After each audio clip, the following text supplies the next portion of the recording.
Volkswagen demostró al mundo que lo pequeño puede ser hermoso, además de elegante, fiable, económico y divertido. El escarabajo revolucionó el mundo del automóvil cuando irrumpió en la escena de la posguerra. La forma de un escarabajo es tan reconocible como una botella de Coca-Cola. Se convirtió en un clásico, no porque fuese muy caro o muy raro, sino porque causó un gran impacto.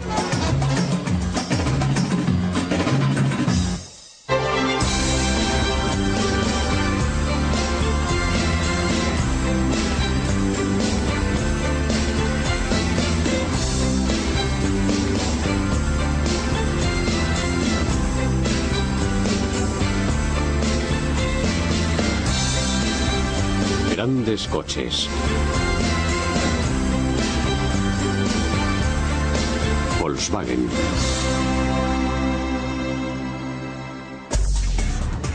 Hoy Volkswagen es una de las empresas más grandes del mundo. Sus fábricas y concesionarios se reparten por todo el globo. La marca Volkswagen no representa más que una parte de un gigante global del automóvil.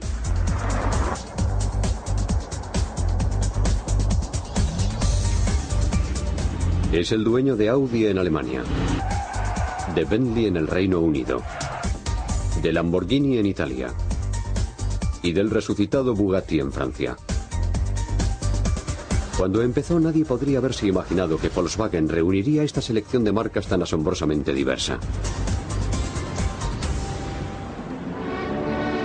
La empresa empezó a formarse en Alemania durante los años 30. Era una época turbulenta, pero los fabricantes de automóviles alemanes demostraban una fortaleza increíble, especialmente en las pistas de carreras.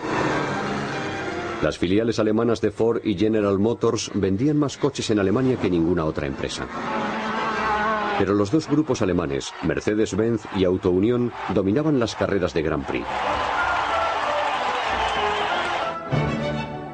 Había un hombre que había ayudado a ambos equipos con el diseño y la ingeniería de sus coches. Se llamaba Ferdinand Porsche. Porsche era un ingeniero con una capacidad extraordinaria. Su brillantez no pasó desapercibida al canciller alemán Adolf Hitler. En 1933 le pidió a Porsche que diseñase un Volkswagen o coche del pueblo para los alemanes. Porsche aceptó y empezó a trabajar en lo que se convertiría en un importante proyecto histórico. Admiraba a Henry Ford y conocía el impacto que el Ford T había tenido en Estados Unidos. Cuando estaba desarrollando su modelo, viajó a Detroit y visitó las fábricas de Ford. Presentaban un gran contraste con las fábricas alemanas.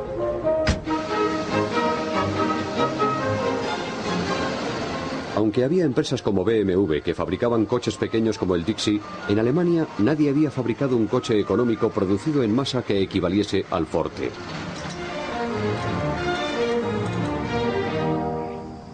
Los alemanes Gottlieb Daimler y Karl Benz ostentaban el título de inventores del coche, pero solo fabricaban automóviles para los ricos. La gente corriente no podía permitirse sus grandes vehículos de lujo y sus máquinas deportivas superveloces.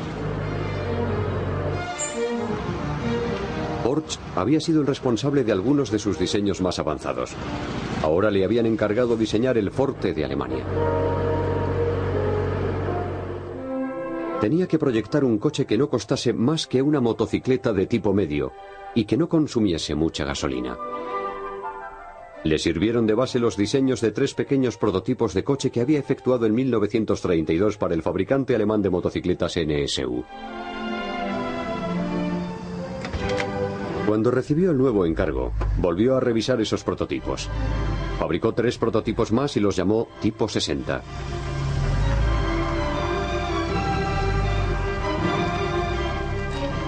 Porsche todavía estaba buscando el motor apropiado para estos coches sencillos, ligeros y aerodinámicos.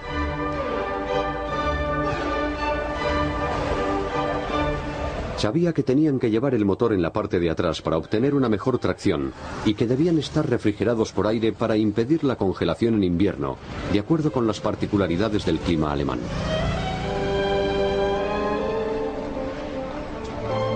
Hacia febrero de 1936, Porsche había diseñado 3 prototipos más.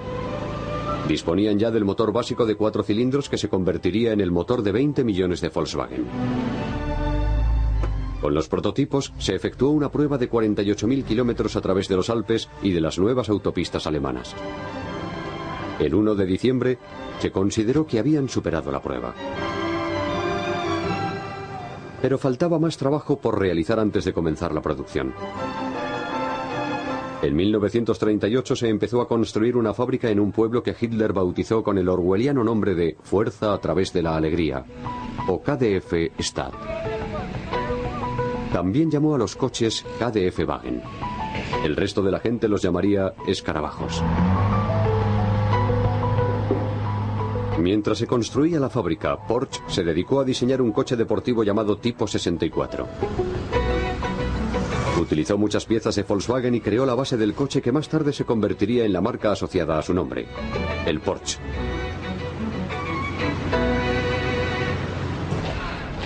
Sus sueños de un coche de carreras y el futuro del Volkswagen quedaron interrumpidos cuando Hitler se puso al mando de sus ejércitos e invadió Polonia en septiembre de 1939.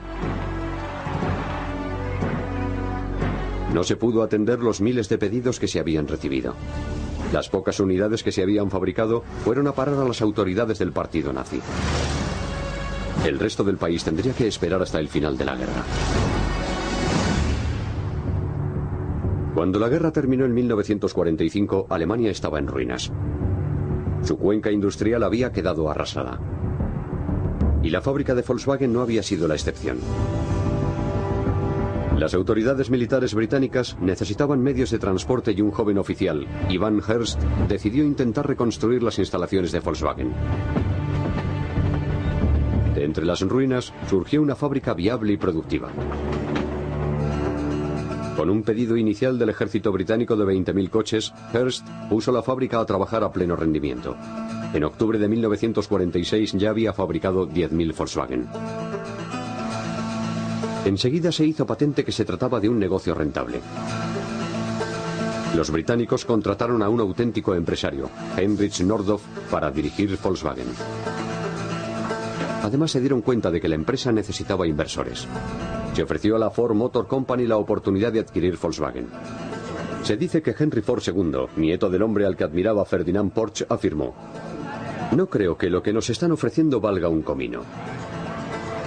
En su lugar, Ford decidió reconstruir su propia filial alemana, Taunus. Es interesante especular con lo que hubiese ocurrido si Ford se hubiese hecho entonces con Volkswagen. Nordhoff se dio cuenta de que existían desafíos y dijo: "El escarabajo tiene tantos defectos como pulgas un perro". Pero la demanda de coches se incrementó a medida que se recuperaba la economía alemana. Un Volkswagen nuevo o usado era una buena compra para la gente que necesitaba un medio de transporte básico. A la rápida transformación de posguerra del país se la denominó el milagro económico alemán. Y Volkswagen marchaba a la cabeza de esa recuperación. Hacia 1948, la alta calidad y bajo precio de Volkswagen ya destacaban entre las demás marcas. Nordhoff, al igual que Henry Ford, decidió que solo fabricaría un modelo, pero que lo fabricaría bien y solo efectuaría los cambios de diseño e ingeniería que fuesen necesarios. Nordhoff rechazó la idea de sacar cada año un modelo nuevo. Esa era la tendencia en Estados Unidos, donde se pensaba que los coches eran mejores cuanto más nuevos, llamativos y grandes resultasen.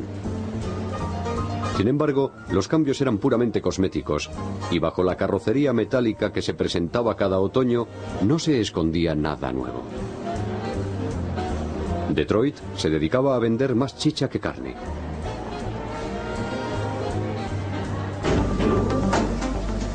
Nordhoff se concentró en efectuar cambios evolutivos que añadían valor a los coches. Decía que no quería que le controlase un puñado de publicistas histéricos que trataban de vender a la gente algo que en realidad no quería. Introdujo pequeños cambios a lo largo de los años. En 1949 se rediseñó el carburador y el cuadro de mandos. Se sustituyeron los frenos mecánicos por otros hidráulicos. Se añadieron ventiladores y se reemplazó la ventana trasera doble por otra más grande y única. La transmisión sincronizada facilitó la conducción del coche. Un motor más grande le proporcionó más potencia. Nordhoff ignoraba a los que le urgían a que sacrificase la calidad en aras de vender tantos coches como fuera posible. Estaba dispuesto a perder ventas para mantener la reputación de los coches. Esta firme estrategia parecía funcionar. La gente compraba sus coches espartanos y resistentes. En 1953 ya se habían fabricado 500.000 Volkswagen. Y ya no se trataba de un fenómeno puramente local.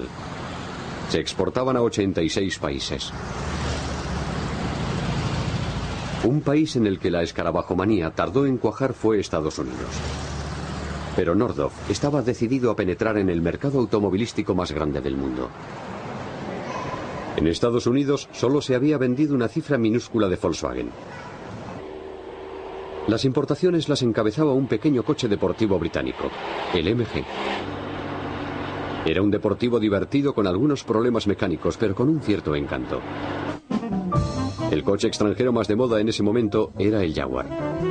Las ventas a Estados Unidos obligaban a la fábrica británica a trabajar 2 turnos. Incluso así, los clientes tenían que esperar entre 4 y 6 meses para recibir sus pedidos. Muchos estadounidenses ricos aficionados a los automóviles deportivos querían hacerse con un nuevo coche alemán del que habían oído hablar: el Porsche. Utilizando el Porsche como cebo, Nordhoff llegó a un acuerdo con un importador de Nueva York al que garantizaba el acceso a la marca de deportivos y también comercializaba los Volkswagen.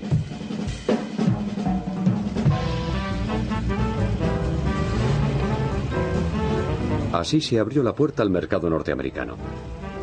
El importador original nunca promocionó adecuadamente los Volkswagen, pero otros distribuidores supieron aprovechar la oportunidad y empezaron a venderlos ellos también. Nordhoff lanzó una ofensiva basada en el encanto y utilizó el circuito de tertulias televisivas. That car is the symbol of the most phenomenal development in world economy since World War II. What are you going to put in all that space? We are going to manufacture our car in this country. Are we in competition with you now on, for example, the Volkswagen? As we see it, the American market leaves so much room for a small, well-proven economic car that we wouldn't hurt anybody's feeling. Las campañas de publicidad humorísticas contribuyeron a convertir en virtudes las diferencias del Volkswagen con los coches norteamericanos. Ever wish you didn't have radiator problems? Ever wish you didn't have a radiator? Ever wish you could sail through mud or snow?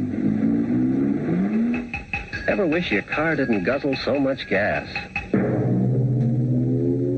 The Volkswagen has no radiator problems. In fact, no radiator. The Volkswagen engine is cooled by air. It can't freeze in winter or boil over in summer. The Volkswagen engine's in the rear. You go in mud or snow. The Volkswagen cuts most gas bills in half. Ever wish you owned a Volkswagen?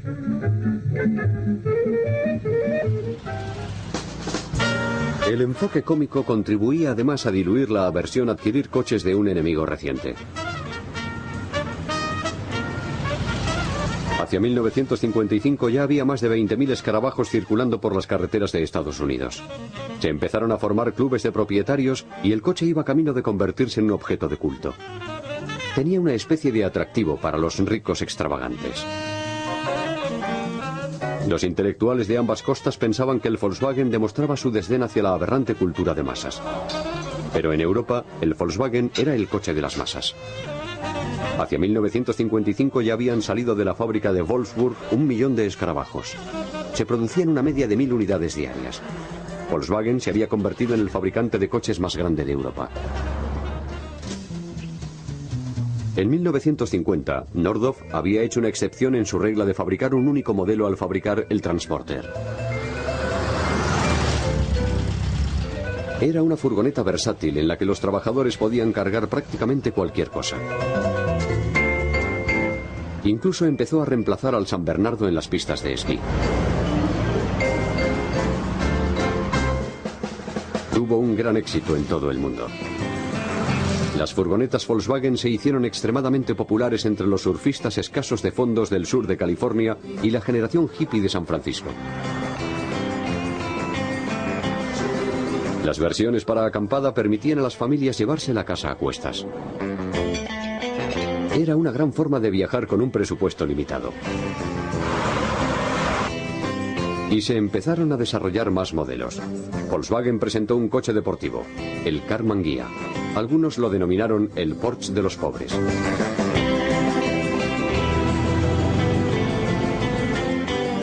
Y en 1961 Volkswagen lanzó el 1500. Era su primer modelo nuevo de 4 plazas. Tenía un aspecto más contemporáneo que el escarabajo, pero le faltaba su encanto. Otros sucesores al trono fueron también descartados. Cuando Volkswagen adquirió Audi, pudo compartir coches entre ambas divisiones.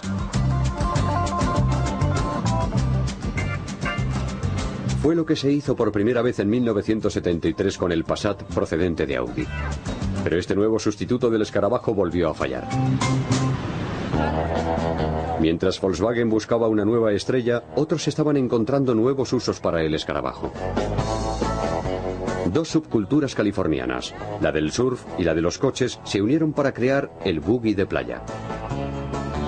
El más famoso de ellos, el Meyer Manx, lo fabricó Bruce Meyer. Los Manx se fabricaban utilizando fibra de vidrio, el mismo material que empleaban los surfistas en sus tablas de surf y catamaranes.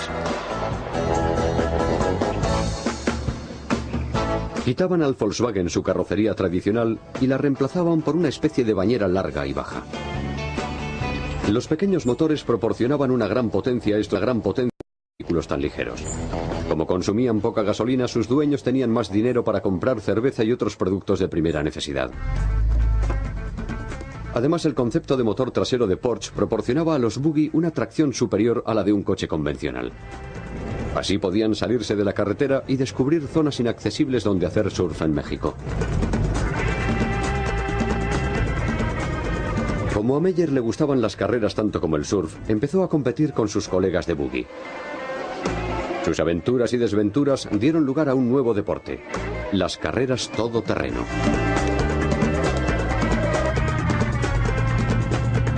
Hacia 1967, la carrera de Baja Mil ya era un acontecimiento anual que atraía a miles de espectadores y coches.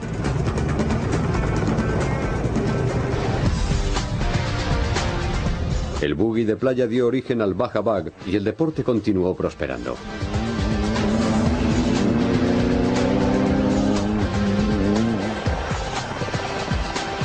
Hoy en día, en esta carrera campo a través participan anualmente más de 200 coches procedentes de todo Estados Unidos y de más de 10 países.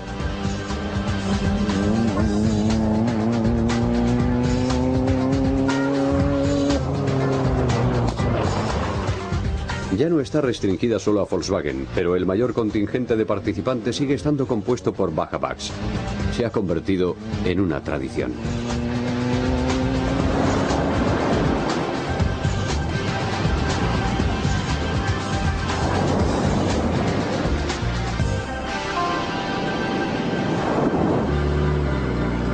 A finales de los años 70, Volkswagen decidió que el Golf podía sustituir al escarabajo.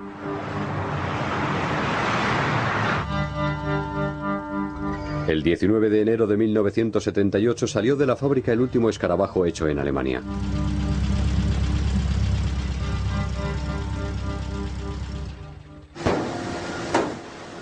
Pero todavía se siguió fabricando en muchos sitios, como en la gran fábrica de Ciudad de México que producía más de 40.000 escarabajos clásicos al año.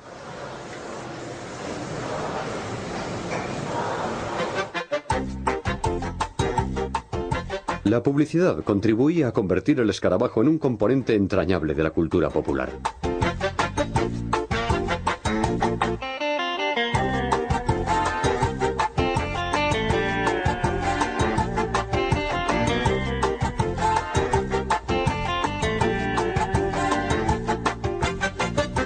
Estos escarabajos espartanos llegaron a ser el Forte de México. Servía de coche de policía, taxi, ambulancia, furgoneta de reparto y vehículo familiar. Su velocidad máxima de 130 km por hora procedía de un motor que se parecía mucho al diseño original de Porsche. En 2003, Volkswagen decidió que por fin había llegado el momento de decir adiós a este venerable icono. Las últimas 3.000 unidades salieron a la calle en una edición especial con colores como este Aquarius azul. El 30 de julio de 2003 salió de la fábrica el último escarabajo. Fue una despedida agridulce. Durante su larga existencia se habían fabricado más de 21,5 millones de unidades. Había superado a su rival más cercano, el Forte, en casi 6 millones de unidades.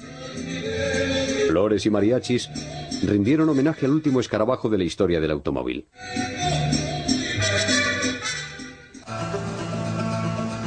La moderna fábrica de México se encargaría de fabricar la quinta generación de Golf para exportar a Estados Unidos.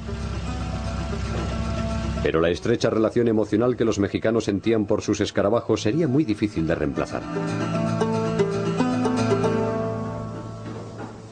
No obstante, Volkswagen supo reconocer el tirón retro que ejercía el escarabajo sobre el público y en 1998 lanzó la versión denominada retrofuturista. Su carrocería recordaba al original, pero estaba fabricada sobre un chasis de Golf. El nuevo escarabajo era un coche moderno que a la vez satisfacía la nostalgia emocional de tiempos más sencillos.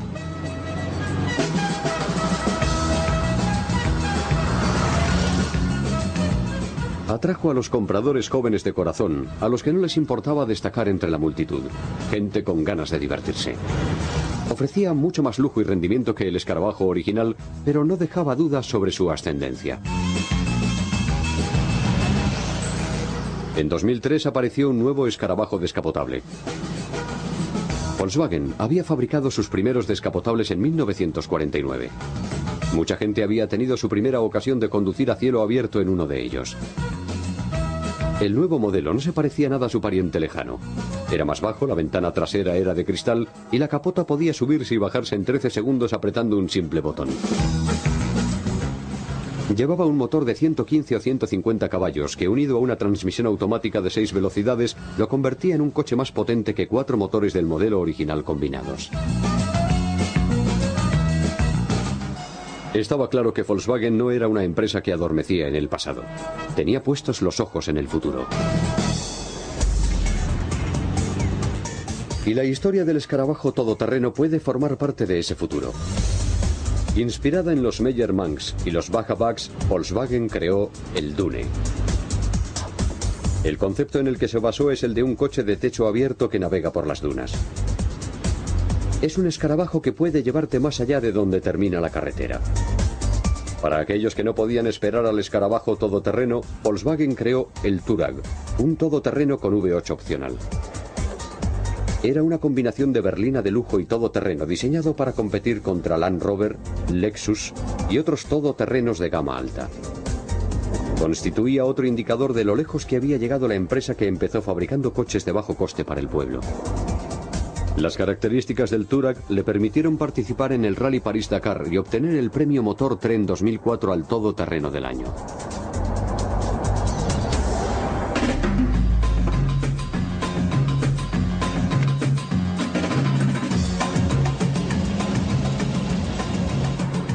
Volkswagen ha recorrido un camino muy largo desde que Ferdinand Porsche se las arregló para fabricar un coche para el pueblo.